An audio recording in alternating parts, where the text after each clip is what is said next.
Hello gamers and welcome to the end of 2025 Honkai Star Rail tier list. I thought this would be a fun thing to do, kind of for a time capsule to see what the meta was looking like and what the game was looking like at the end of 2025. Unfortunately, I didn't do this for 2024, so we don't get to look back at that and compare. However, we'll have it for 2026. I'm also making this because I have my own opinions and criteria for what makes like a good character. Pridewin is the tier list for like the English-speaking community, and I have a bone to pick with them. I stand with their rankings, or like I agree with their rankings generally. Like yes, I'm fine with like where they rank characters relative to each other. However, I have problems with their verbiage. Sure, you can call these characters Apex characters, but then we get down here and they call these characters meta. I don't think many of these characters are meta.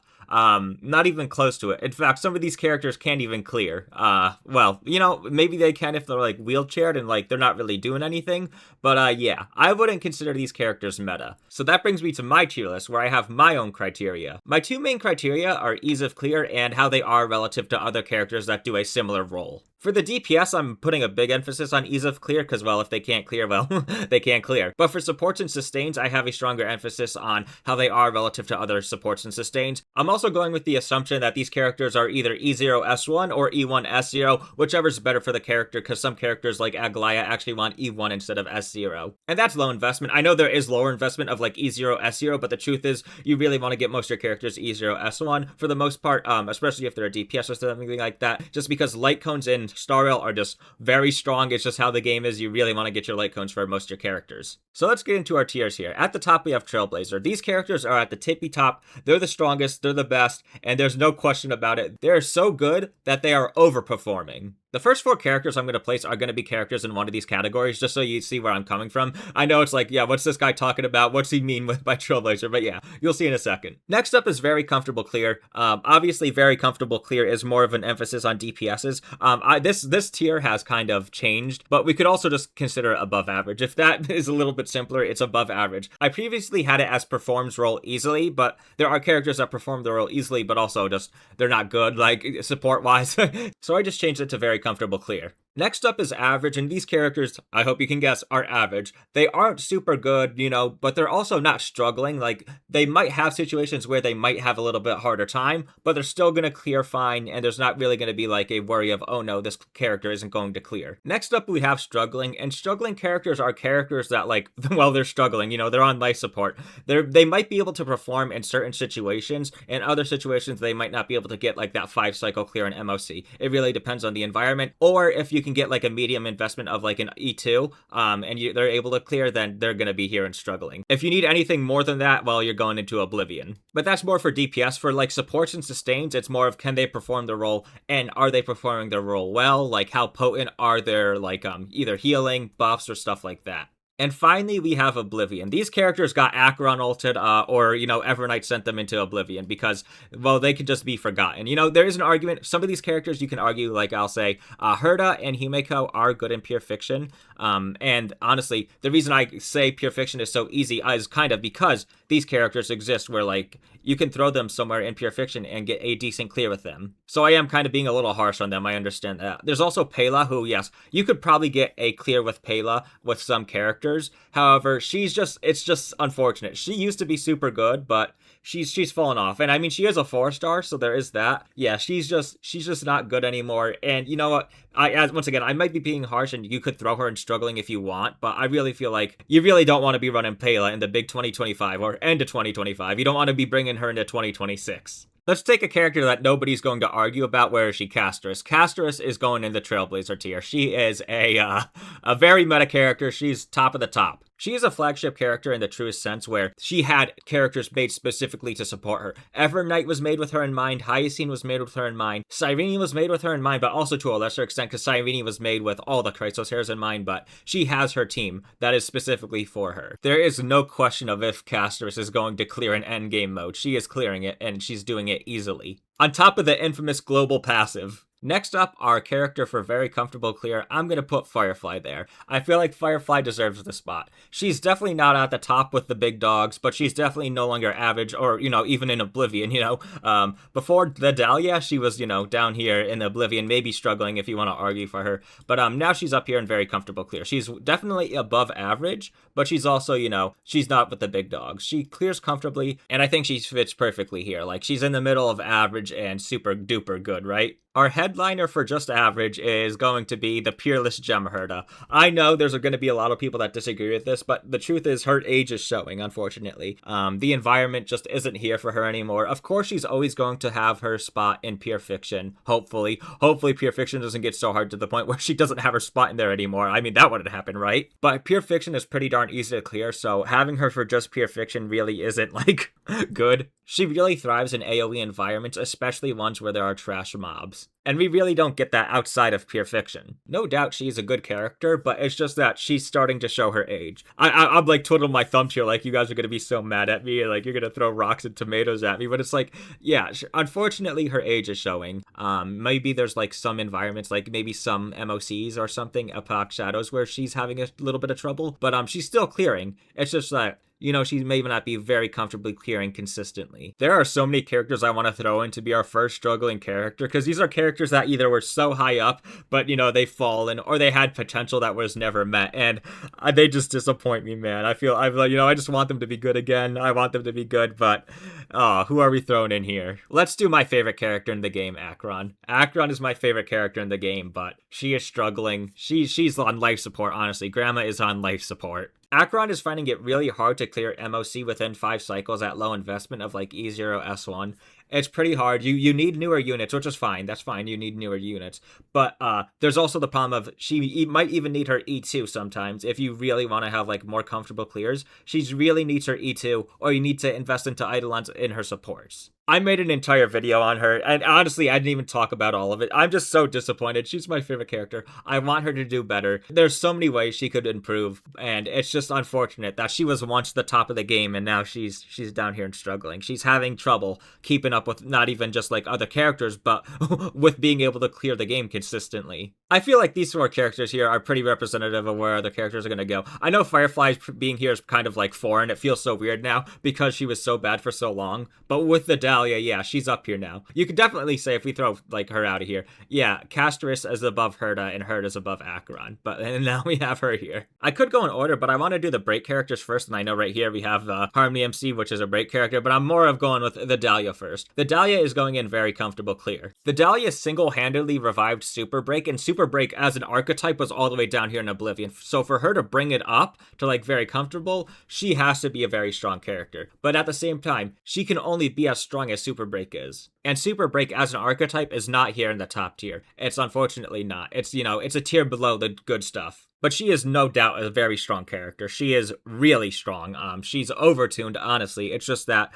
they overtuned her so that Super Break could be good again because Super Break was so bad. This goes for all characters, but I feel like I should have more to say about her, and I just don't, It's yeah, that's it. She's very good. It's just she's not tippy-top good. Sticking with break characters and going back in order, we'll do the Harmony MCs. Harmony MC goes into average. They're obviously below the Dahlia and Firefly, but they're good now. Once again, the Dahlia revived Super Break. Super Break is a viable option now. Harmony MC is a good Super Break support. Now there's the downside of you have to be running Harmony MC, meaning you can't use Remembrance MC or whatever other MC you want. We're going to get future ones that are probably going to be good, because as you can see with Harmony MC and Remembrance MC, they're always a meta-defining character, or they're always an important part of whatever the meta is going to be. But that doesn't stop them from being a good character. It's not a surprise that as a Super Break character, their kit is really good for Super Break. As a Harmony character, they also have access to Dance, Dance, Dance, which is insane. They can consistently use it. They have really good ult generation, so they can really spam Dance, Dance, Dance a lot, which is really nice. They are just an overall good support for Super Break.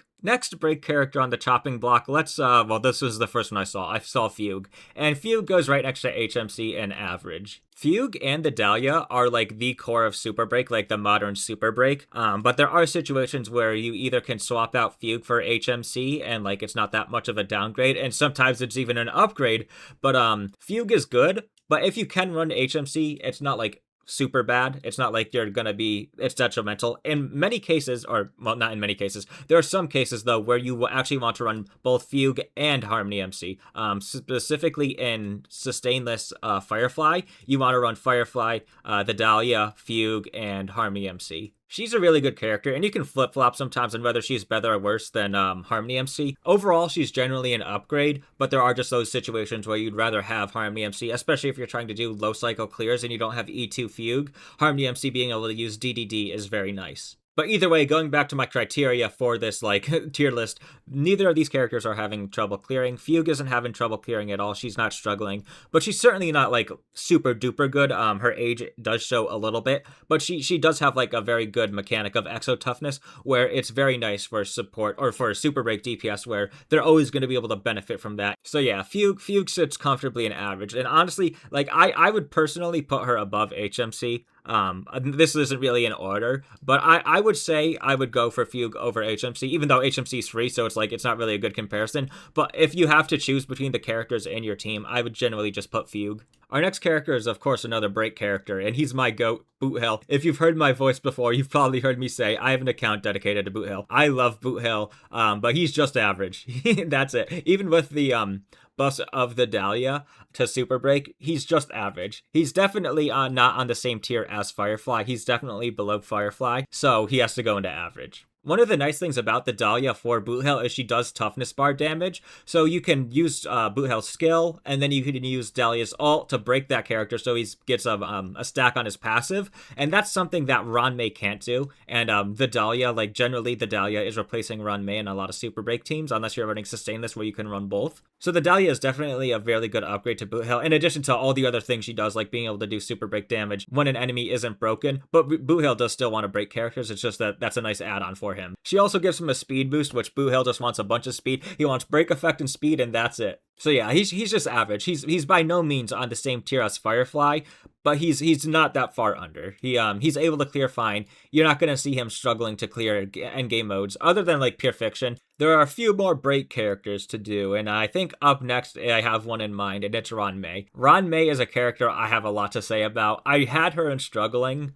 but I moved her up to average. She is one of the most beloved characters in the game. I constantly get comments of people talking about how much they like Ruan Mei, and it doesn't surprise me. It does show me that people have a good impression of her, and that implies that, well, they're able to clear fine with her. But the truth is, her age is showing. She's more of a jack of all trades, master of none. She doesn't do one specific thing really good. She was a break support for a very long time, but I previously mentioned this.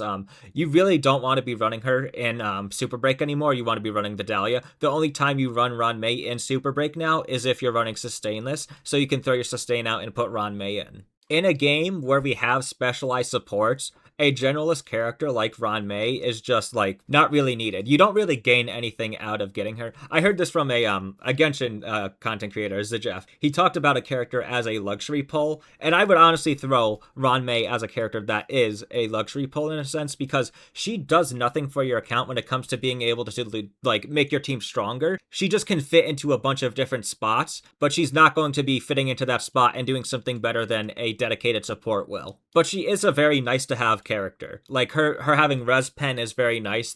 If anything, her res pen is her best buff. She also has a speed boost, but I'm here to trash talk her speed boost too. Her speed boost is very overvalued, because if you have a character that is reliant on Ruan Mei's speed boost to hit a certain speed break point, well, that character doesn't hit that speed break point anymore if you take Ruan Mei out of the team. Say you have your Ruan Mei somewhere else, or you want to replace Ruan Mei with another character.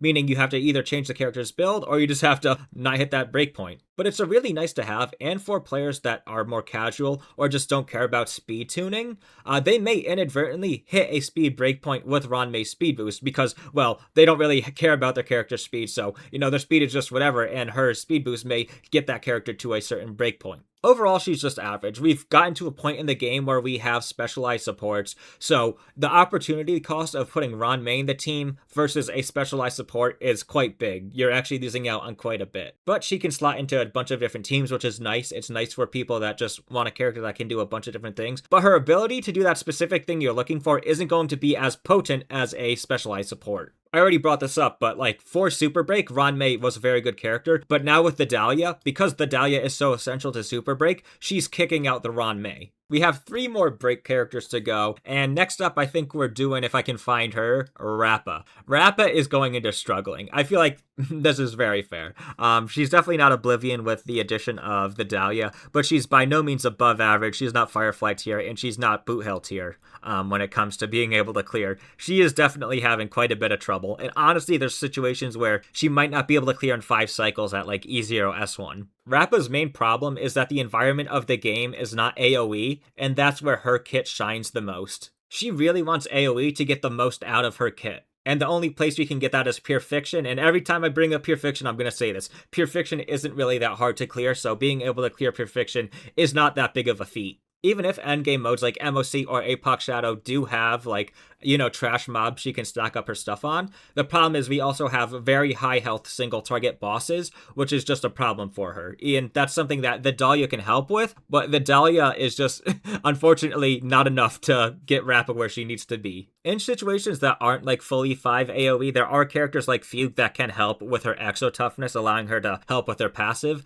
but it's just, once again, not enough. Rappa's just having a really hard time. It's unfortunate, because Rappa is definitely a fun character. I'm sure the people that have her really enjoy her. I like her gameplay, and I don't even have her. It's just that, well, she doesn't even exist. Not like lore-wise or like gameplay-wise, but real-world-wise. She basically doesn't exist anymore. She might as well be in Oblivion, because she is not getting that rerun. We have 2 more break-focused characters left, Gallagher and Lingsha, and I think we're doing Gallagher first, but he's going and struggling. The fact that Gallagher is a 4-star and he's not in Oblivion is pretty good. I mean, that says something in itself, but it's just unfortunate that he is struggling now because enemies in 3.x are hitting a lot harder. I brought this up just now, and I'm going to bring it up a lot more for a lot of the other sustains. Enemies are just hitting so much harder that it's harder for these older sustains who are used to, sustaining less damage, to keep up. Gallagher's in that boat, and he's been in that boat for a while. Before I flame him anymore, let's go over his positives. He's SP positive, and he does quite a bit of toughness bar damage. His ult, giving him an instant turn, is really nice for certain things, like using Quid Pro Quo.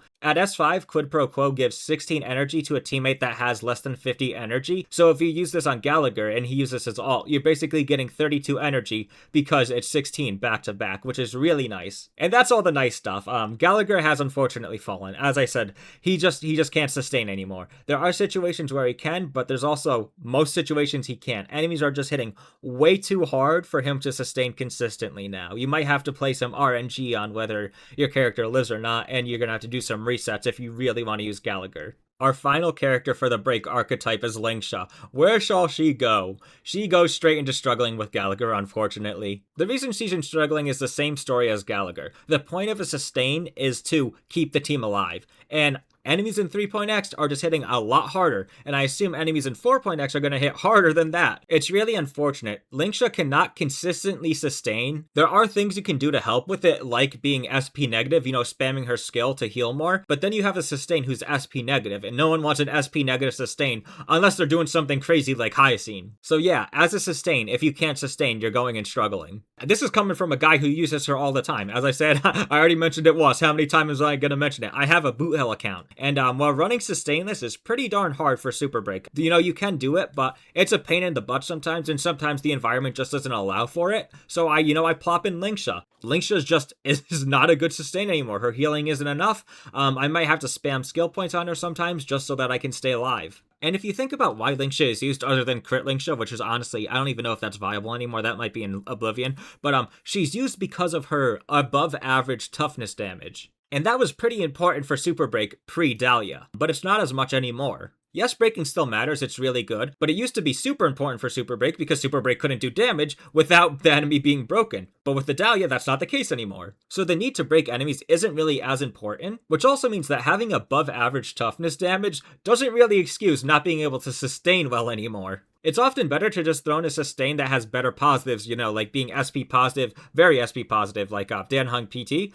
Just throw him in there. He's free, he'll do the job, maybe he doesn't have that above average toughness damage, but who cares? You're actually able to sustain now. There's also one thing I want to say that I didn't get to say anywhere else, and it fits here, and that is about sustainless Super Break. As an archetype, Super Break is the best for sustainless because it delays the enemy action. HMC, Ruan Mei, and Fugue all have extra delays in their kit, and Ruan Mei even has her double break in there. So if you're running Sustainless, a sustain like Lingsha or Gallagher just isn't needed. But I also mentioned Sustainless is hard to run, and there's situations where like running Sustainless isn't really viable, so I prefer to run Sustain. Okay, back on track to going in order. Our next character is Remembrance Trailblazer. Remembrance Trailblazer earns a spot in actual Trailblazer. This character is insane. It's crazy they are free. They have a 100% action advance, up to 48% true damage. That's insane alone. And that true damage buff can actually go on to different characters. Like you can do some fun stuff with like Robin, where she has the true damage buff, while also your DPS has the true damage buff.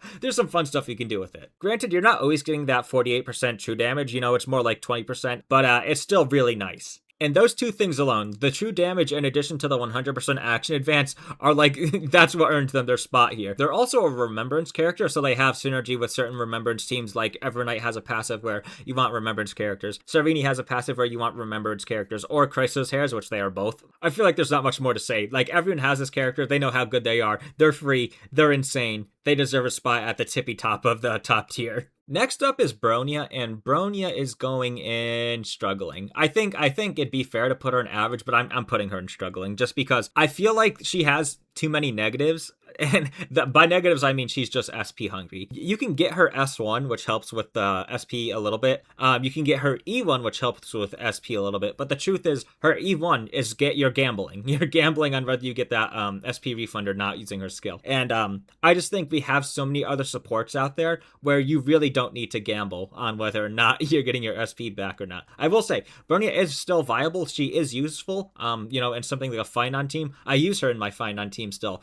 It's just that she's easily replaceable. Sunday's just a better action advancer who's not just SP neutral, but with his S1 is SP positive. Bronya just, she's SP hungry. Her buffs are good. Maybe not as potent as other characters, simply because she's old and she's been power crept in that sense.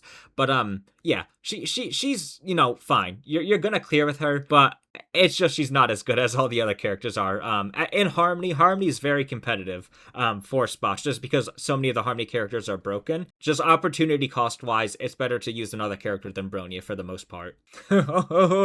Next up is Seele, and Seele is our first character out of this batch that is going straight into Oblivion. I can't, come on, get over there, Seele. No, you go to the top. There you go.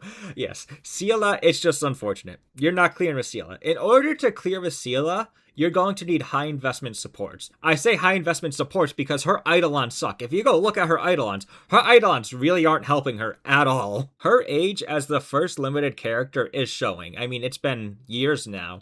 She's just fallen off into the deep end.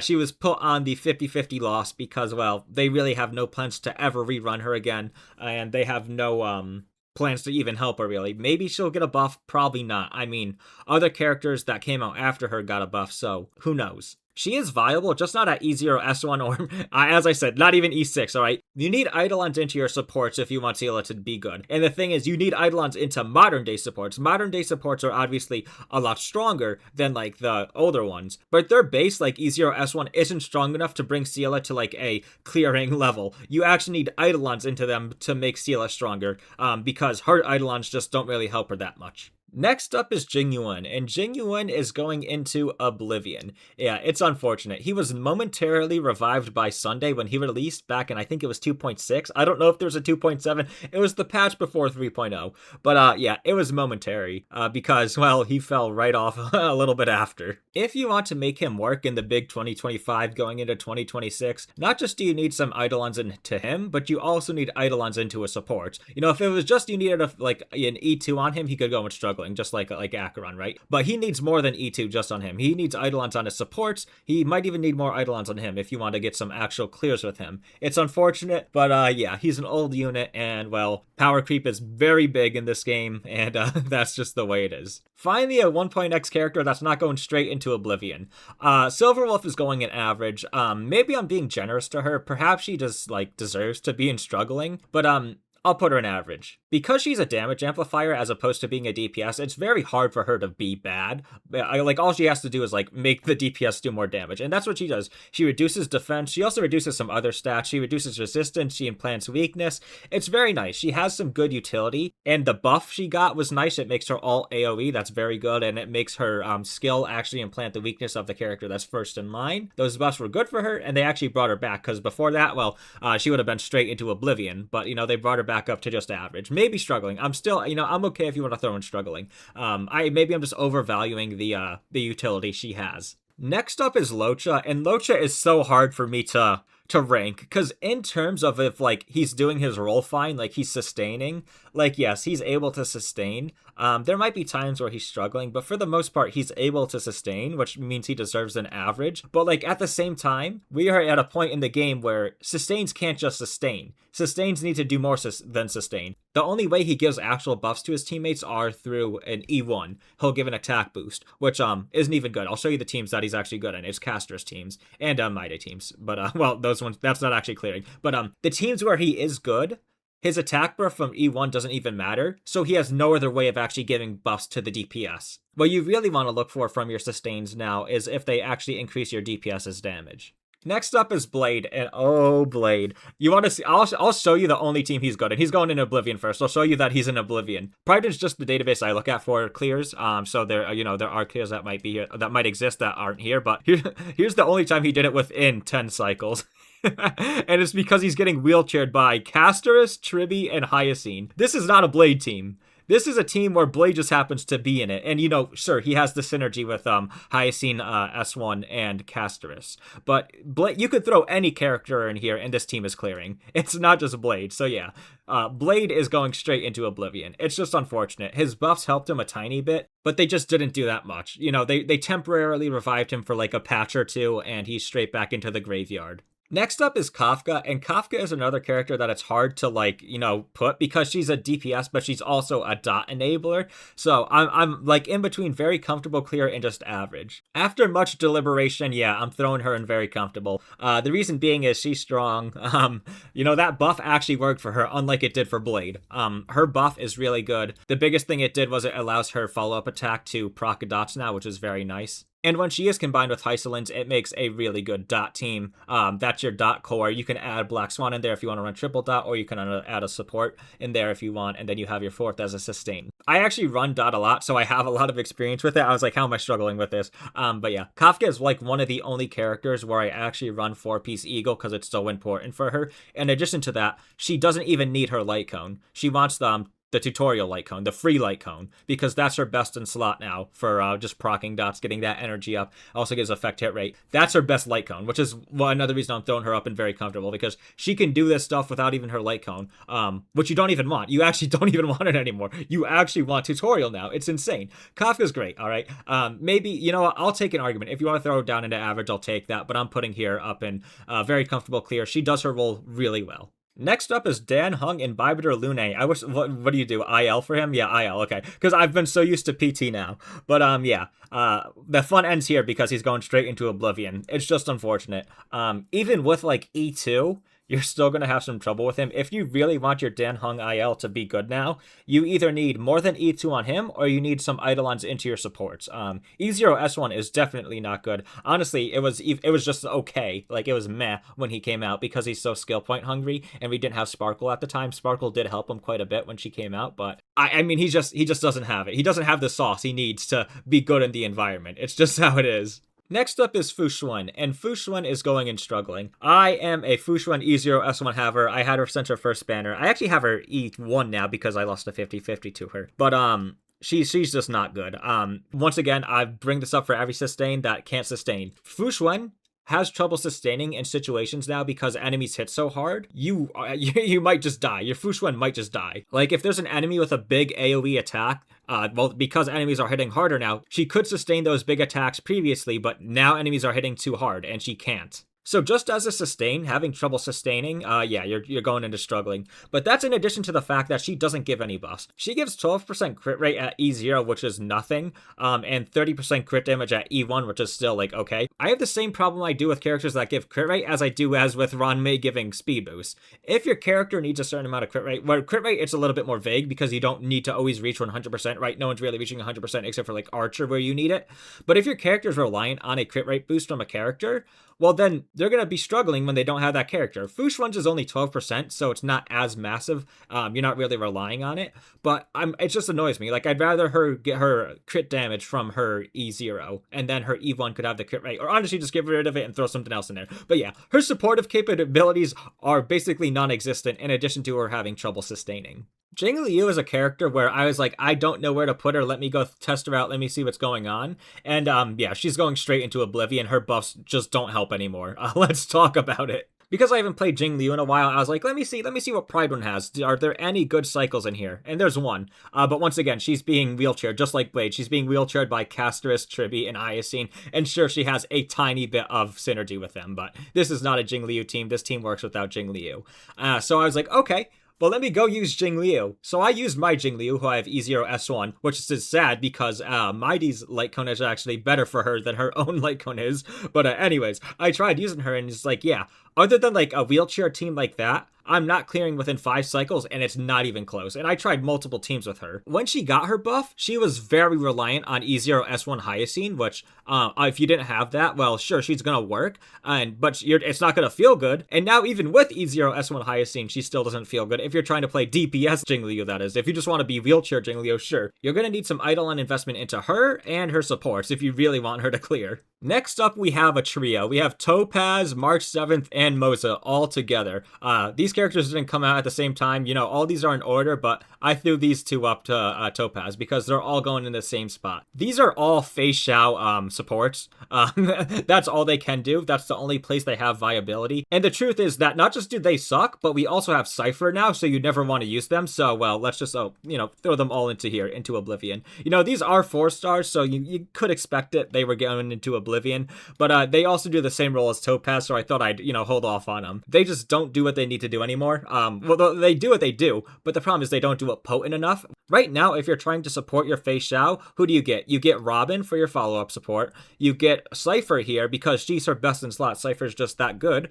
And then you get Aventurine if you want for that follow-up synergy, or you can just throw like any other sustain in there that just can sustain. But nowhere do you throw in Moze, March 7th, or Topaz. You just don't anymore. And supporting Feixiao is their best case scenario. If they're not supporting Feixiao, well, they're even worse. So yeah, they are in Oblivion. Next up is Huohuo, and oh, do I have stuff to say about her. I get comments and people really like Huohuo just because she has that energy. People find it really invaluable, and I guess it is invaluable. She also has the 40% attack boost on her ultimate. But the truth is, she's struggling. She is having a really hard time sustaining, and it's not even funny. This has been a problem since like the beginning of 3.x. I've said it and I'll say it again. Enemies are hitting harder in 3.x, and it's just how it is, so these older sustains are having trouble. I personally still use her in my dot team, so I have first-hand experience of what her problems are. Well, it's everything to do with her healing. Her ultimate is insane. 20% energy, 40% attack, that's really good, that's invaluable. But her main problem is, 1, her healing isn't potent enough, and the amount of time she can heal is capped at 6, and Eidolons don't fix that. She can only heal 6 times with her passive, or like her trace. The main reason I bring up this maximum of 6 times is because you would think, okay, maybe getting an Eidolon like E1 will help her. No. Her Eidolon E1, what her does is allows her to be skill point positive as opposed to like skill point neutral sometimes. Maybe positive if you're able to play well, but honestly, that's not even an argument anymore because enemies hit so hard, even if you're playing well. You really need to use her skill often. None of her Eidolons deal with the fact that her skill only heals 6 times, and you're gonna run out of that. I don't know if enemies are faster, but it feels like they are. They're definitely hitting harder. So what's happening is you're running out of those 6 heals, right? So you have to use her skill anyways, so something like her E1 that allows her like talent duration to be longer doesn't matter. So you have to use it anyways, not to refresh it, just so that you have more of the healing talismans or whatever. So yeah, as a sustain, she is struggling. As a like damage amplifier, she has her uses, but as a sustain, like enemies are just hitting too hard. She doesn't have enough healing in her kit anymore for it to be like consistently comfortable. You can still use her, like I said, I do. She is my dot sustain. It's just that there are situations where, oh my god, my team's gonna die. I gotta use this skill. So yeah, a lot is wrong with Huohuo. She's definitely struggling. I probably yapped a lot about her. It's just because I'm so passionate about her. Okay, I still use her. I still like her. Next up is Argenti, and this guy's a goofball. Honestly, as a DPS, he goes into oblivion, but as a sub DPS for Herta, like a driver, sure, he can go into struggling. Because that's still a viable thing you can do with him. I can't deny that. Like, I want to throw him into oblivion so badly, but it's just like, yes, he can support Herta. He can be her sub DPS. Next up is Dr. Ratio, and well, I mean, it was good while it lasted. You know, he was a free character. Everyone got to use Prime Dr. Ratio because, you know, we got him free when he came out, but he's in oblivion now. You know, if you want to clear with Dr. Ratio now, what you need is high investment in him and his supports, just like any other character I guess I talked about, like Jingliu or Heng IL, Jing Yuan, Seele. Like, you really need a high investment in him and his supports because he's just not hitting, man. He's a DPS and he doesn't do DPS. That's his big problem. Next up is Black Swan, and Black Swan is going straight into struggling. She has a single piece of viability, and that is triple dot.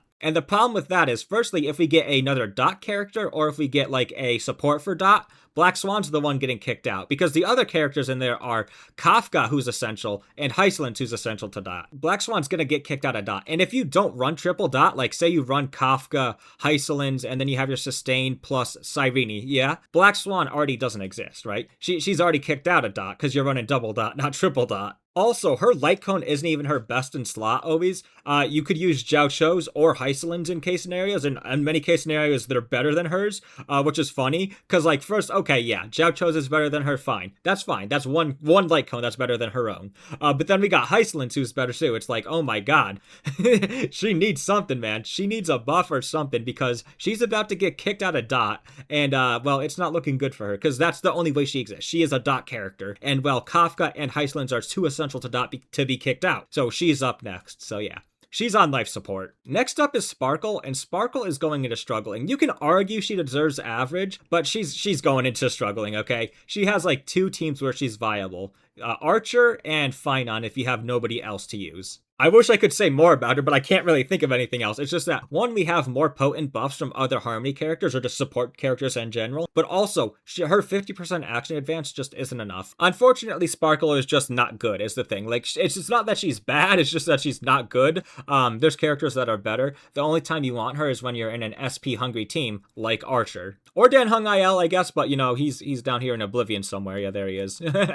Her 50% action advance just isn't enough, even with DDD, which is funny I bring up DDD, I gotta talk about this too. DDD is her best in slot light cone, and it's not even close. Her signature light cone might as well not exist. It might be the worst one in the game simply because DDD is so much better for her than it. Then it's like, there's no point. It just shouldn't exist. She should have no signature light cone. In fact, the banner should just be DDD as her banner whenever she comes out, because that's what it is. But that also is because DDD supplements her only having a 50% action advance, so it helps out with that. So she certainly has her scenarios where she is good, and even best in slot like Archer. It's just like, she's struggling because like there's only that. She has like 1 or 2 case scenarios, maybe 3. Like that's it. And then she's literally in Oblivion basically. So yeah, hopefully we'll see like a resurgence with her in 2026, because it looks like she's gonna be there in like 4.x somewhere, or maybe we'll just get a new version of her. But yeah, for right now, the Sparkle we have is she's struggling.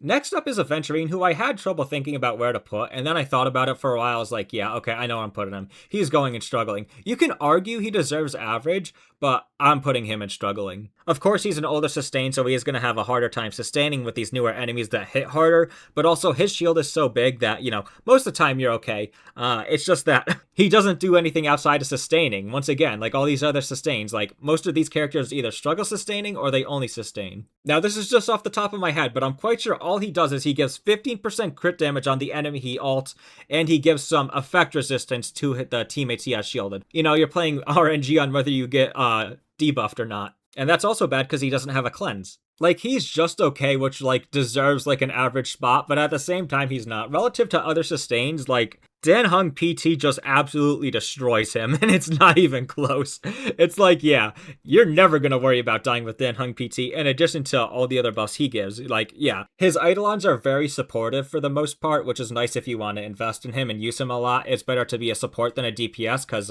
if you're a DPS, well, once you're not doing damage, you're not doing anything, whereas when you're being a support, as long as you're supporting, you're doing good. But he's not in Oblivion, because for the most part, his sustain is sufficient, and, well, he does a tiny bit. He does a little bit of something, I guess, too. It's just that he's no longer, like, the average sustain, you know? The canyon between, like, him and Dan Heng PT or even Hyacine is insane. But that's just because those ones are insane. They're just OP, okay? But it's like, yeah. He's there. Next up is Robin, who is also going in the struggling tier. Look, we're talking E0 S1, remember. The struggling tier is for characters like her that, like, you know, E0 S1, they're having a little bit of trouble. They may not be able to consistently clear, but, you know, with like an Eidolon or two, they're going to do pretty good. Well, that is Robin. Her E1 and E2 are very good. They're both insane, actually. And with those, if you have those Eidolons, she can jump up pretty high. It's just that easier S1 Robin is sitting here and struggling. She has really bad energy issues, especially outside of follow-up teams, and even in follow-up teams. Yeah, your easier S1 Robin is not getting her ult up very fast at all. But compared to most of the characters in here, she actually has, like, one of the easiest times, like, climbing up the ranks because, as I said, her Eidolons are pretty darn good, and because she's a support, well, you don't need to get Eidolons from another character like DPS's Mei. DPS's Mei need support Eidolons to be better. Well, she is the support, so she doesn't have to rely on that. But I just can't put her any higher because her energy issues are really bad. They've been bad since her release, but it's only gotten worse with the fact that enemies are getting tankier, so her buffs aren't as potent as they used to be, or, like, as effective as they used to be. So she needs better uptime on her ult so that she has her buffs up longer. Next up is Jade, and she kind of deserves Oblivion for the fact that no one actually remembers she exists. At least I don't. I swear, I was like, oh, I forgot she's a character. But in truth, she has viability in Pure Fiction, which once again, I don't really value that much. But just like Argenti, she has value in being a driver for Herta. As a sub DPS, her damage matters just as much as her support does. And things like her Eidolons do help with that a little bit, kind of. But they more of help her than her supportive capabilities, which is a double-edged sword because it makes her stronger, but it also means, like, if she falls off, well, there's really no way for her to be better, like, with stronger characters. But yeah, she's struggling. Like, she performs her role of a sub DPS that, like, can drive the Herta, but that's really it. That's all she does. And yeah, she's fine in Pure Fiction, but okay, who isn't? Next up is Yunli, and I may be harsh on her because, well, I haven't used her ever. Like, I don't have her on either of my accounts, although I wish I did because she has really fun gameplay, which sucks because I'm never going to be able to experience Prime Yunli, but the truth is she goes into Oblivion. It's just how it is. As a DPS, her DPS is not really sufficient to consistently clear at all, and it doesn't really come close. She needs Eidolon investment into herself and teammates, and she especially needs, like, aggro stuff like her Light Cone. This is assuming E0 S1, so, like, yes, her Light Cone's here, but it just doesn't matter because her damage itself isn't enough. She's also counter-focused, which, like, isn't a problem in most situations. However, if you're in a situation where, like, enemies aren't going often, well, then she has a problem because she's not able to pull off her counters. But the truth is that she just doesn't really do that much damage, and the 3.x supports we got aren't really synergistic with her, so it's not like she got a buff from any of them. Next up is Jiaoqiu, and I'm sorry to say I have nothing good to say about him. He's going into Oblivion. You know, maybe he deserves, alright? Maybe he deserves struggling. Maybe he deserves it, but he's going into Oblivion. He is just such a tragic character. He is a tailor-made character for Acheron. He is made to be Acheron support, okay? He's meant to be right here next to Acheron, her support. But he isn't even always best in slot for her now. In the current day, Jiaoqiu is not always her best in slot. That is insane. To be a tailor-made character for someone and not even their best in slot is just so tragic. He is good for her stack generation, and he is always best in slot for her in a situation like Pure Fiction, where you have constant enemies coming in where he can just generate more stacks for her. But other than that, I've talked about this before in other videos, but it's sometimes better to just sack a Nihility unit and only have one extra Nihility unit and throw a Harmony like Tribute or Sunday in there, because Acheron's buff, where you get more damage from having 2 Nihility units with her, is just not enough to outdo the insane potential that these Harmony characters have. So what you'll end up doing is you run Acheron with Cypher, because Cypher's her Nihility unit. She is the support for Acheron right now. And then you'll have, like, your Tribute or Sunday, and then you'll have your Sustain, which leaves Jiaoqiu sitting on the sidelines. I'm yapping about Acheron again, but it's just like he goes hand in hand with her. Like Acheron is Jiaoqiu's best in slot, but Jiaoqiu is not Acheron's best in slot. And what's even more tragic about that is Jiaoqiu has no team outside of Acheron. He's useful nowhere. His only team is with Acheron. So if he's not even best in slot with her, well, he's just not good, all right? So he's going straight into oblivion. Next up is Feixiao, and she reminds me so much of Acheron. She's going into struggling tier, but we'll put her right next to Acheron. They can be friends because both of them got an upgrade from 3.x, and it's Cypher. Cypher's both their best in slots. Just like all the other DPS in struggling, clearing with Feixiao can be a little scary sometimes. And sometimes it's very hard to get that consistent, within 5 cycle clear at E0 S1. You can get Eidolons into her to help her out, but you can also get Eidolons into Robin if you want. Cypher if you want, Eidolons into her. She has quite a few things that can actually help her up and get out of here, but at E0 S1, she's in the struggling. Next up is Sunday, and I'm so biased I want to put him in Trailblazer. I really do. Because he's just so freaking amazing. He is so amazing. He is the action advancer. Oh my god. But is it fair? Do I put him in comfortable? I don't know. Maybe it's bias time. Because we're about to see, we're very lopsided on the characters that are struggling in Oblivion. But now we're getting to those newer characters where it's all right. Now we gotta put some characters up top because all the newer characters are obviously better than the older ones. You know what? Pride 1 has him at tier 0. Yep, I'm throwing him in tier Trailblazer, alright? He's top tier, okay? Don't care. He is amazing. E0 S1 Sunday isn't just skill point neutral, it's skill point positive. It's insane. He is the best action advancer. I don't even know where to start with him, okay? He gives crit rate, crit damage, damage percent. He pulls up a character and their memo sprite. He gives energy. He has a cleanse. Oh my god, what doesn't this guy have? He's skill point positive. He's insane, okay? Sunday is amazing. He's amazing. I have him E0 S1 on both my accounts because he's so good. He's just such a nice to have character. It's insane. Next up is Aglaea, and I was thinking about putting her in struggling, but I think she's average. I think average is a lot more fair. She's just an older unit, which it annoys me to say, yeah, the character's bad because they're older, but that's just how it is. Power creep is real, HP inflation's real, all this stuff. The newer characters are stronger. It's just how it is, but she was our first, Chrysos Hair. She was a 3.0 character, just like Herta. Hey, both the 3.0 characters are an average, alright? Unfortunately, time just hasn't been nice to her. She has gotten an upgrade with Cyrene, but she already had her big supports. Yeah, Tribi came out a patch after if you want to use Tribi with her, but truthfully, she had Sunday, she had Huohuo. It's what more do you want? There's all the energy you could want, and she's actually one of the very few characters where you'd rather go E1 S0 than E0 S1. So if we're taking that into account here, yes, E1 S0 Aglaea goes here. Basically, Aglaea has any potential tool that could be in her tool belt already accessible, so she's really not getting that much stronger. You have Cyrene, Sunday, Huohuo, but she's not really going to get much stronger. She's only going to get worse with time, and honestly, maybe she deserves struggling. But I'm going to say she deserves average, alright? Maybe because I like her a little bit, even though I don't have her. I mean, this goes for all characters, but especially Aglaea right now. If you want your Aglaea to last longer, you definitely want to get Eidolons in her because it's the writing's on the wall. She's gonna fall off pretty soon, right? She's going down into struggling soon, even Oblivion maybe. Next up is Tribi, and just like Aglaea, she is a character that you want to have at E1 S0 instead of E0 S1. You actually just throw her on DDD and call it a day. I'm throwing her in Trailblazer. I think people have been a little bit critical of her and saying, maybe she's not that good anymore, but I gotta throw her. I mean, she's just so good still. Yes, she doesn't thrive outside of AoE environments, but I still think she's pretty fine and viable inside of single target environments. I'm fine if you want to throw her down into very comfortable, but she's just such a good character. Although I will say, I haven't been using her often, but it's not because she's bad, it's just because I have more specialized supports. Because the thing is, Tribi really isn't a specialized support for any character in specific. She's just so good, and I have thought about it, and it's I really haven't used her a lot recently, but it's just because she's not good for the teams I'm using, or she's not the best in slot for the teams I'm using. She's best in slot for Herta teams, because Herta teams are AoE, and she's just really good in AoE. I've already brought it up, but there is the argument of in single target, she's not as good, which is honestly valid. It is valid. It's just that I choose to ignore it because I don't know. I just think she's so good. In most situations, you're not really going to be in single target very often. It's very rare to be in single target. Now, you're at least going to have a few trash mobs or something there. I did mention it, but DDD is basically her best in slot light cone.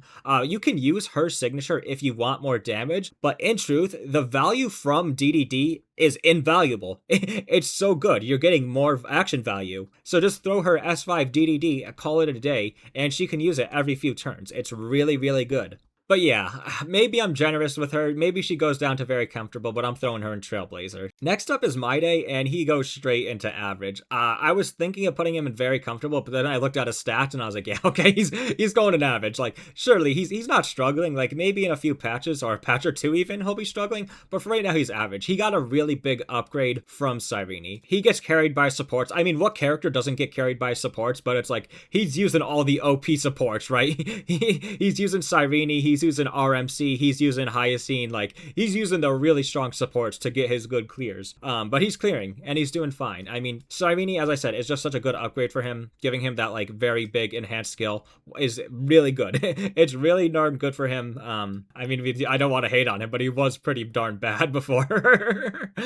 He was never in a, like, super duper good character. Like, he was never super duper top tier. But yeah, he's just average. Next up is Anaxa, who is the dev's second biggest mistake, and he has to go straight up to... Hold on, get out of your casters.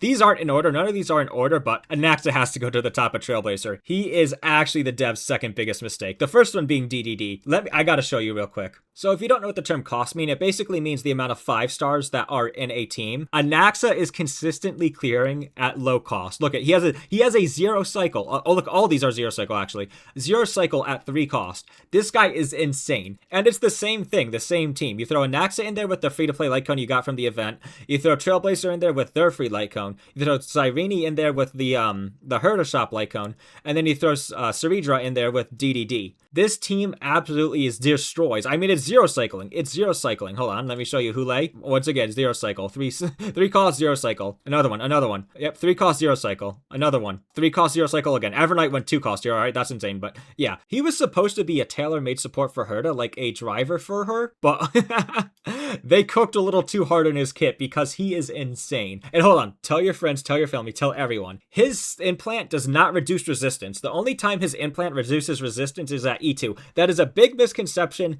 It is not true, which is insane to say because that also means at E0 he is doing this crazy stuff. Anaxa is in a league of his own and he definitely deserves to be a Trailblazer. Next up is Hyacine, and this is where we start to see it get lopsided towards the other opposite of the spectrum. We went from a bunch in the super bad to a bunch in the super good because I can't put Hyacine anywhere else other than the top tier. She is Trailblazer, alright? She is insane. E0 S1 Hyacine, absolutely broken. She has synergy with so many characters because not just does she heal, but she also reduces HP, which can be good for characters like Blade, Jingliu, Castorice, there's another one, Evernight. Like, she has synergy with so many characters, in addition to her doing so much damage, her being super fast, like, oh, you have no worries of sustaining with her. She is a good sustain. She just does it all. She's too strong. Her light cone also has a debuff application, so if you want to run her with Acheron, you can also do that. It's just insane. She has too much. She is overtuned. She is so strong. Next up is Cypher, and Cypher is finally we have another character in very comfortable clear, alright? She's a very comfortable character. By no means is she the tippy top tier, but by no means is she average, okay? She is very comfortable clear. Oh, she just reminded me, I have to go back to trash talking Jiaoqiu for a second. One of the things she does is she puts a vulnerability on the enemies, 40% vulnerability if she's on the field, which is insane, right? Because she and Jiaoqiu both do vulnerability, she's essentially making Jiaoqiu even worse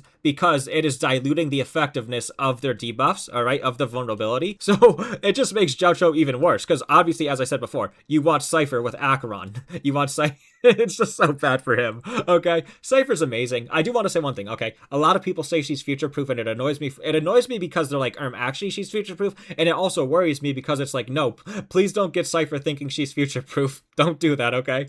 She's not future-proof. It's just that she's really good right now. She is in her prime as to what Ruan Mei was like in her prime, okay? She is a general support. She doesn't do any specific thing super well. It's just that she's good at being a general support right now. Her stuff is potent enough for it to be really good. But I see a future where she gets knocked down quite a bit because either we get characters that are better general supports than her, or because her, like, supportive capabilities are not potent enough anymore. But yeah, she's definitely an above average character currently. Next up is Finon, and as an easier S1 Finon haver that doesn't have Ceridra, oh, I so badly want to put him in very comfortable clear, but I know the numbers don't lie. I know he deserves to be in the top tier. He is insanely good. He's one of my favorite characters to play, by the way. I love being a raid boss. He's the only character in the game that's like an actual raid boss, and it's so much fun. He also has quite a few characters that can support him. You can of course run Sustain with Dan Heng PT, but you can either run Ceridra, Sunday, Sparkle, Bronya. I mean, you can run quite a few Harmony characters that are good with him. The damage he does, especially with Ceridra's double scale, is very deserving of a top tier spot, I cannot deny. Next up is Saber, and I'm in between very comfortable clear and average. I don't know. I think I'll put her in very comfortable clear, because I feel like she's definitely above average. She is another character where you can use a lot of different supports with her. Like, of course, every character wants the best supports, but she isn't really picky about which of the best supports she gets, which is nice.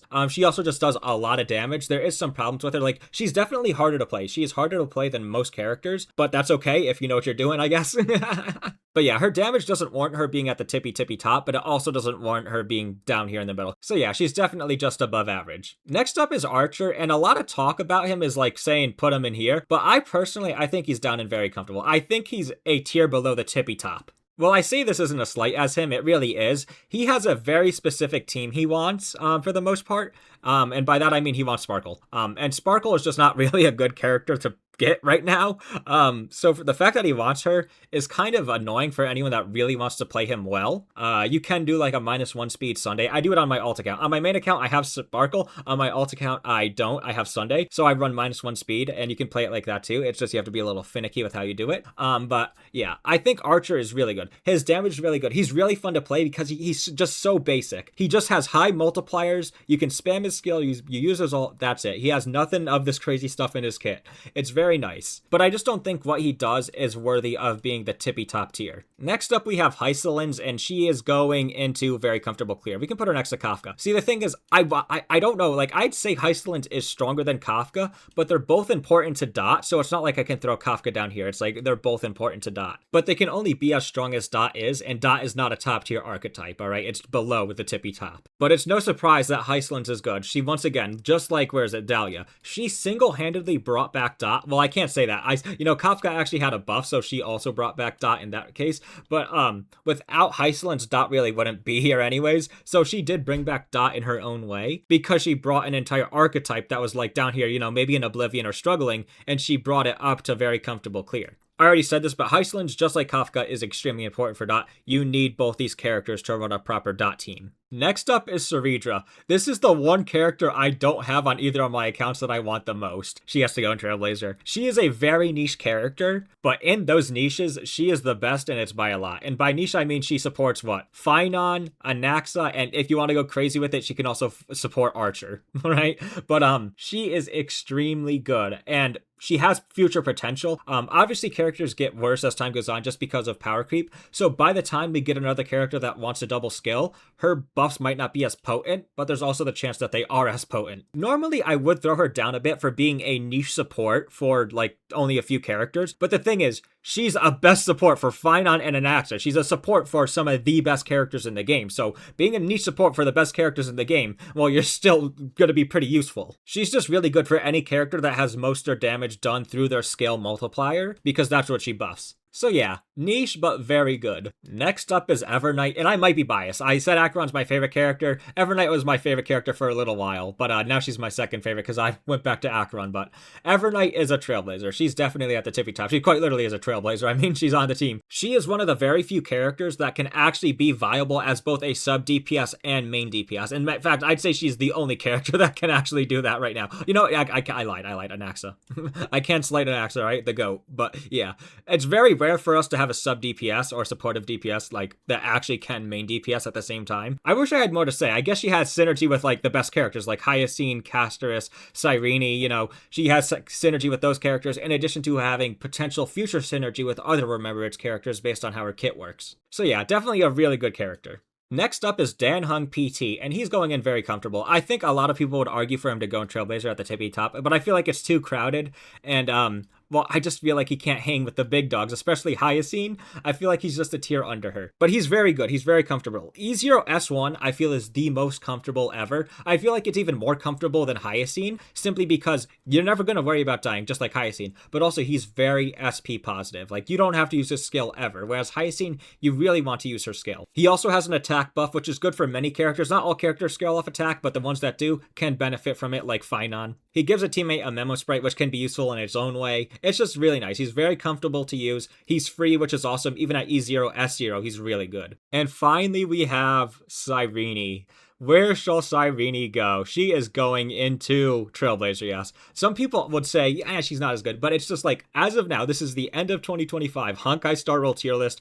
She is the GOAT, all right? She has synergy with every single one of the best characters in the game. That's just how it is. We're in a Chrysos Hair meta right now, and she has synergy with every single one of them. She makes all of them better in some way. She's just a really good support that gives a lot of buffs to her team, especially if they're Chrysos Hairs. People will say, well, she has ramp-up issues, but the truth is, she doesn't have ramp-up issues when you're using Chrysos Hairs, and why would you be using a character that's designed to support Chrysos Hairs outside of Chrysos Hairs? Yeah, I mean, it's like, what's the point? But the truth is, right now, she's just a really good character. And there it is, my end of 2025 Honkai Star Rail tier list.